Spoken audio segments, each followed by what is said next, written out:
আসসালামু আলাইকুম। আইমান লার্ন ওয়ার্ল্ডের পক্ষ থেকে আমি রুবি আক্তার সকলকে জানাই শুভেচ্ছা। যারা আমার ভিডিওটি যে যেখান থেকে প্লে করছেন তাদেরকে জানাই আন্তরিক অভিনন্দন আর প্রাণঢালা ভালোবাসা। আজকে গত পর্বে আমরা এটা আমার দ্বিতীয় পর্ব, নবম দশম শ্রেণীর ম্যাথের দ্বিতীয় পর্ব। প্রথম পর্বে আমরা অনুশীলনী 1 থেকে 5 পর্যন্ত কমপ্লিট করছি। মূলদ এবং অমূলদ সম্পর্কে আমরা ধারণা পাইছি, ক্রমিক স্বাভাবিক সংখ্যা সম্পর্কে আমরা ধারণা পাইছি। 1 থেকে 10 পর্যন্ত না, 1 থেকে 100 পর্যন্ত মৌলিক সংখ্যা আমরা গঠন করতে পারি, মৌলিক সংখ্যা বের করতে পারছি, পূর্ণ সংখ্যার সেট গঠন করতে পারি। তারপর দ্বিজোড় সংখ্যার বর্গ একটি দ্বিজোড় সংখ্যা, তার সম্পর্কে আমরা আইডিয়া পাইছি। আশা করি সকলেই এই সম্পর্কে ক্লিয়ার। এবার আমরা যদি ক্লিয়ার না হও, যদি কারো কোনো রকম অভিযোগ থাকে, কোনো কনফিউশন থাকে, তাহলে আমাকে SMS করে জানাবা, আমি এর রিপ্লাই দেওয়ার চেষ্টা করব। আজকে 6 থেকে আমরা 9 পর্যন্ত শেষ করব। 10 নম্বর অঙ্কটি একটু লং, সেজন্য 10-এ গেলাম না। 6 নম্বরে বলছে 3টি ক্রমিক স্বাভাবিক সংখ্যার গুণফল সর্বদাই নিচের কোন সংখ্যা দ্বারা বিভাজ্য। এ অবধি দুইটি ক্রমিক জোড় সংখ্যা, ক্রমিক জোড় সংখ্যা হলে নিচের কোনটি দ্বিজোড় সংখ্যা। এ অবধি 8 নম্বরে আছে এ অবধি দুইটি পূর্ণ সংখ্যা হলে স্কোয়ার প্লাস বি স্কোয়ারের সাথে নিচের কোনটি যোগ করলে যোগফল একটি পূর্ণবর্গ সংখ্যা হবে। 9 নম্বরে আছে প্রমাণ করো যে প্রতিটি সংখ্যা অমূলদ। √5, √7, √10 সবগুলাই অমূলদ। আশা করি তোমরা এগুলা এমনিতে আমি যা বুঝাইছি 1 থেকে 5 পর্যন্ত, এর মধ্যে অনেকটা পড়বে। আমরা এবার চলে যাই 6 নম্বর নিয়ে পড়তে। 6 নম্বরে কি বলছে, 3টি ক্রমিক স্বাভাবিক সংখ্যার গুণফল সর্বদাই নিচের কোন সংখ্যা দ্বারা বিভাজ্য। তাহলে আমরা দেখি, আমরা জানি স্বাভাবিক, আগে জানতে হবে স্বাভাবিক সংখ্যাটা কি। আমরা জানি স্বাভাবিক সংখ্যা হচ্ছে 0 থেকে বড় সকল ধনাত্মক অখণ্ড সংখ্যাকে ক্রমিক স্বাভাবিক সংখ্যা বলে। স্বাভাবিক সংখ্যা হচ্ছে 0 থেকে বড় সকল ধনাত্মক অখণ্ড ক্রমিক সংখ্যাকে স্বাভাবিক সংখ্যা বলে। তাহলে 0 থেকে বড় আমরা কি পাই, 1 2 3 4 5, এগুলি হচ্ছে স্বাভাবিক সংখ্যা। তাহলে এইখানে কি বলছে, 3টি ক্রমিক স্বাভাবিক সংখ্যার গুণফল সর্বদাই নিচের কোন সংখ্যা দ্বারা বিভাজ্য। তাহলে নিচের কোন সংখ্যা, 3টা ক্রমিক স্বাভাবিক সংখ্যার গুণফল, আমি এইখানে বরাবর 3টা ক্রমিক স্বাভাবিক সংখ্যা নিলাম, নেওয়ার শেষে কি করলাম, এর দ্বারা গুণ করি, 1 2 ইন্টু 3, কি পাইলাম 1 2 3। তাহলে গুণ করি 2 একে 2, 2 3 6, তাহলে পাইলাম 6। তাহলে কি 6 কি এই 5 দ্বারা বিভাজ্য? অবশ্যই না। 5 একে 5, তাহলে কত থাকে, আরও 1 থাকে। তাহলে আমরা ধরে নিচ্ছি এটা ভুল। তাহলে আমরা এবার দেখি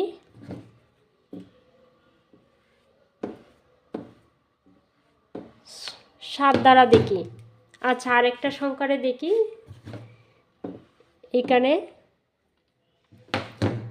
এখন নেই 2 3 4, যেহেতু 3টা ক্রমিক বলছে তাহলে আমি ক্রমিক 3টা নিলাম। এবার নিলাম 2 3 4, তাহলে কত হয়, 2 3 6 আর 4 6 24। 24 কি 5 দ্বারা কি 24 বিভাজ্য? অবশ্যই না।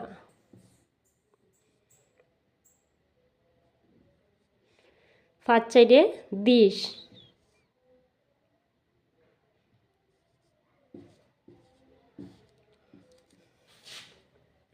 তাহলে এইটাও ভুল।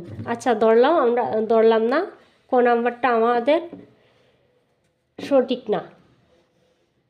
আমাদের আনসার হবে সাধারণত, আচ্ছা আমরা স্বাভাবিক সংখ্যাটা আবার লিখে নেই, 2 3 4 ইত্যাদি। যেহেতু বলছে 3টি। আচ্ছা, এবার দেখি 6 দ্বারা বিভাজ্য কিনা। 1, 3টা ক্রমিক স্বাভাবিক সংখ্যা নেই। 1 × 2 × 3, তাহলে কত পাই?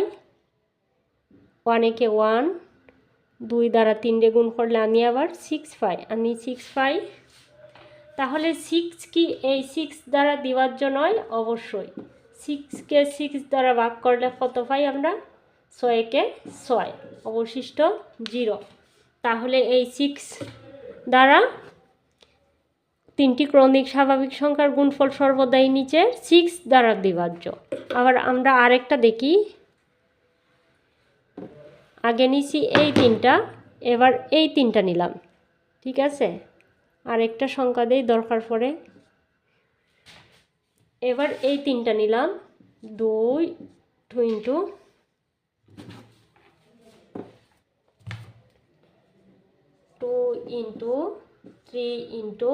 4 সমান 2 3 6 আর 4 6 24।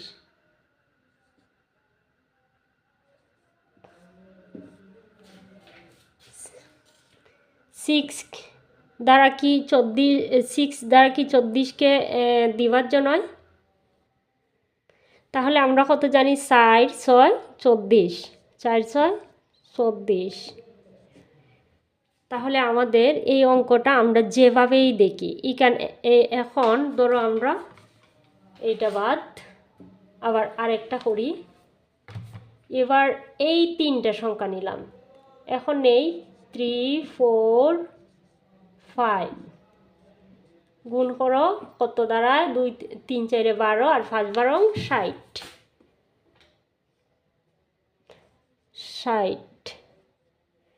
60রে 6 দ্বারা ভাগ করো,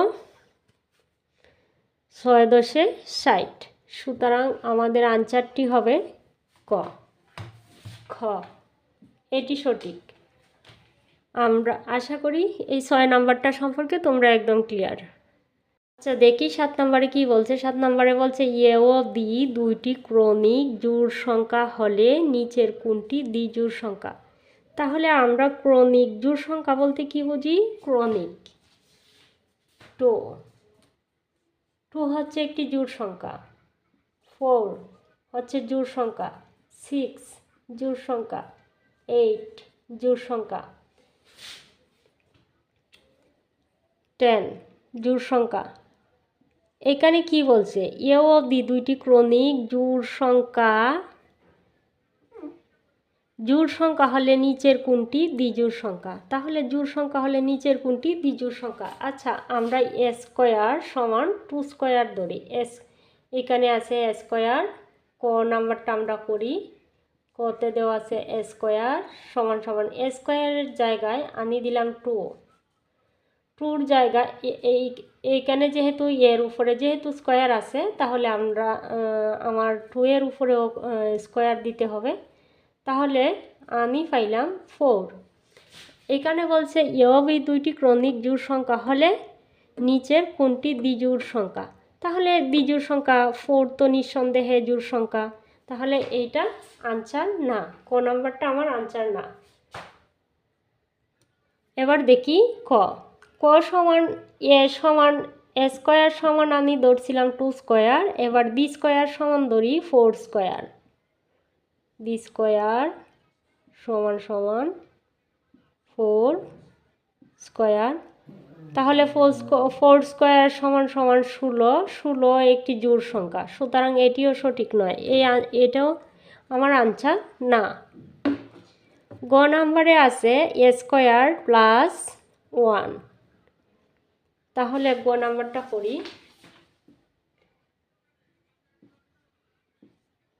a² + 1, a² সমান আমি কি পাইছি? a² সমান আমরা ধরছি 2² আর +1। তাহলে 2 সমান কত? 4 2² সমান 4 + 1 সমান কত? 5। তাহলে নিচের কোনটি দ্বিজোড় সংখ্যা? 5 একটি দ্বিজোড় সংখ্যা, সুতরাং গ নাম্বার আনসারটি আমার সঠিক। আচ্ছা 8 নম্বরে এবার দেখি 8 নম্বরে কি বলছে। 8 নম্বরে বলছে এ ও বি দুইটি পূর্ণ সংখ্যা হলে এ ও বি দুইটি পূর্ণ সংখ্যা হলে এ স্কোয়ার প্লাস বি স্কোয়ার এর সাথে নিচের কোনটি যোগ করলে যোগফল একটি পূর্ণবর্গ সংখ্যা হবে? এ স্কোয়ার প্লাস বি স্কোয়ারের সাথে নিচের কোনটি যোগ করলে যোগফল একটি পূর্ণবর্গ সংখ্যা হবে? পূর্ণবর্গ সংখ্যা সম্পর্কে আমরা জানি।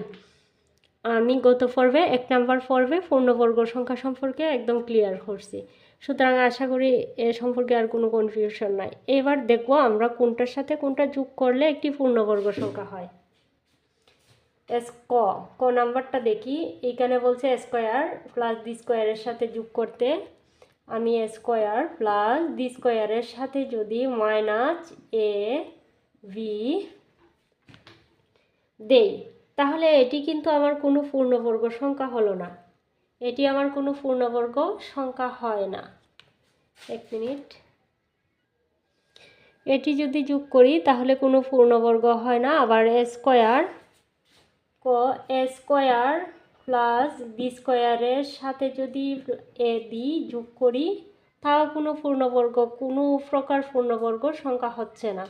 কিন্তু দেখো, যদি এ স্কোয়ার প্লাস বি স্কোয়ারের সাথে 2ab A square plus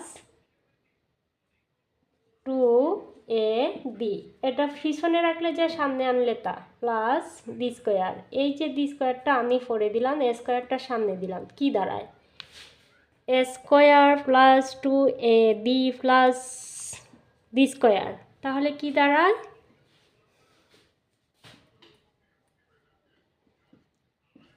a plus b whole square, a plus b whole square, a square plus 2ab plus b square, সুতরাং এটি একটি পূর্ণবর্গ সংখ্যা।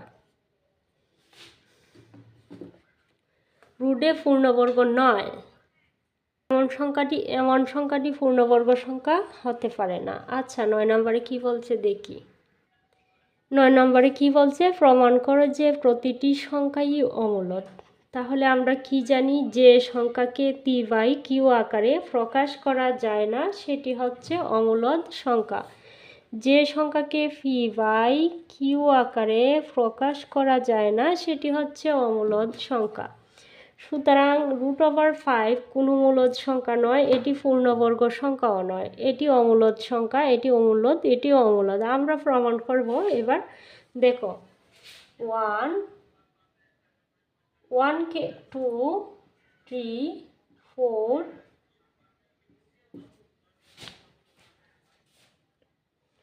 এখানে দেই 5 6 7। আচ্ছা আমরা বর্গ করি। রুটে পূর্ণবর্গ নয় এমন সংখ্যা অমূলদ সংখ্যা। আমরা যদি 2কে বর্গ করি 5 1, 1কে বর্গ করলে 5 1, 2কে বর্গ করলে 5 4, 3কে বর্গ করলে 5 9, 4কে বর্গ করলে 5, 4কে বর্গ করলে 5 16, 5কে বর্গ করলে 5 25, 6কে বর্গ করলে 5 36, 7কে বর্গ করলে 5 49, মানে 7 7 49, 6 6 36 বর্গটা এই আকারেই করতে হয়। আচ্ছা আমি বলি বর্গ কীভাবে করছি। এই যে 2 আছে, 2 রে আমি 2 দ্বারা গুণ করছি, এখানে স্কোয়ার মানে 2টা 2, এইখানে 3-এর উপরে স্কোয়ার মানে 2টা 3, এইখানে 4-এর উপরে স্কোয়ার মানে 2টা 4, 4 × 4 3 × 3, 2টা 4 না যোগ না বিয়োগ না, এটি হচ্ছে 4 × 4 মানে 2টা 4 গুণ আকারে আছে। তাহলে আমার পূর্ণবর্গ সংখ্যা কোনটা? এই 4, এই 9, এই 16, এই 25, 36, 49 আরও আছে। নিচে যদি আমরা যাই 8 যদি বর্গ করি তাহলে পাবো আমি 64। এগুলি হচ্ছে আমার রুটে পূর্ণবর্গ সংখ্যা। এর মধ্যে আমি একটাও 5 পাইনি যে আমি এটারে পূর্ণবর্গ সংখ্যা বলবো। এই দেখো 10ও কিন্তু কোনো পূর্ণবর্গ সংখ্যা নয়, আমি 10 পাইনি। এটি হচ্ছে আমার পূর্ণবর্গ সংখ্যা, এই হচ্ছে পূর্ণবর্গ সংখ্যা। তাহলে এগুলা হচ্ছে মূলদ সংখ্যা, এই সংখ্যাগুলা মূলদ আর বাকিগুলা অমূলদ। আচ্ছা, আমরা এবার দেখে নেই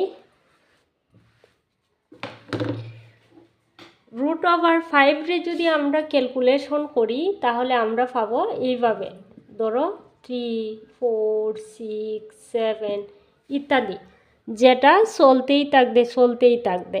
p/q আকারে প্রকাশ করতে পারবো না, সুতরাং এটি একটি অমূলদ সংখ্যা। √5 একটি অমূলদ সংখ্যা, √7 একটি অমূলদ সংখ্যা। আচ্ছা, আমি যদি 4 এর √ওভার করি তাহলে যদি 4 সমান আমি কি লিখতে পারি 2 স্কোয়ার, তাহলে 2 2 এর 4, রুটে আর স্কোয়ারে যদি খাটা দেই তাহলে আমি এইভাবে প্রকাশ করতে পারি, p/q আকারে প্রকাশ করতে পারি। সুতরাং এটি একটি মূলদ সংখ্যা, 4 একটি মূলদ সংখ্যা। 10ও কিন্তু কোনো মূলদ সংখ্যা নয়, 10কে আমি ভেঙে রুটে পূর্ণবর্গ করতে পারবো না, সেজন্য 10 কোনো মূলদ সংখ্যা নয়। তোমরা কি করো, ক্যালকুলেশন করো, দেখবা যে একটা সংখ্যা আসছে, চলতেই আছে, যেটা দশমিকের পরে আরও দশমিক ডট 2 দশমিক, তারপরে 3, 4, 9 এই ধরনের সংখ্যা চলতেই আছে। দেখো এখানে আরেকটা উদাহরণ দ্বারা দেখাচ্ছি। এখানে আছে √9, এটি একটি পূর্ণবর্গ সংখ্যা, তাকে আমরা কি করতে পারি 30 স্কোয়ার করতে পারি, 3 3 9, তাহলে রুটে স্কোয়ারে খাটা, তাহলে আমি কি লিখতে পারি 3/1, এটারও আমি p/q আকারে প্রকাশ করতে পারি। সুতরাং 7 তোমরা যেভাবেই ভাঙো 7 রে তুমি ভাঙতে পারবা না, এটা একটি মৌলিক সংখ্যা, তার রুটে পূর্ণবর্গ সংখ্যা নয়, সুতরাং 7 রে তুমি পূর্ণবর্গ সংখ্যা করতে পারবে না, সুতরাং এটি একটি অমূলদ সংখ্যা। এখানে প্রতিটি সংখ্যাই অমূলদ সংখ্যা। আমি আশা করি তোমরা বুঝতে পারছো। আজকের মতো সকলকে ধন্যবাদ জানিয়ে এখানেই আল্লাহ হাফেজ, সবাই ভালো থাকবে।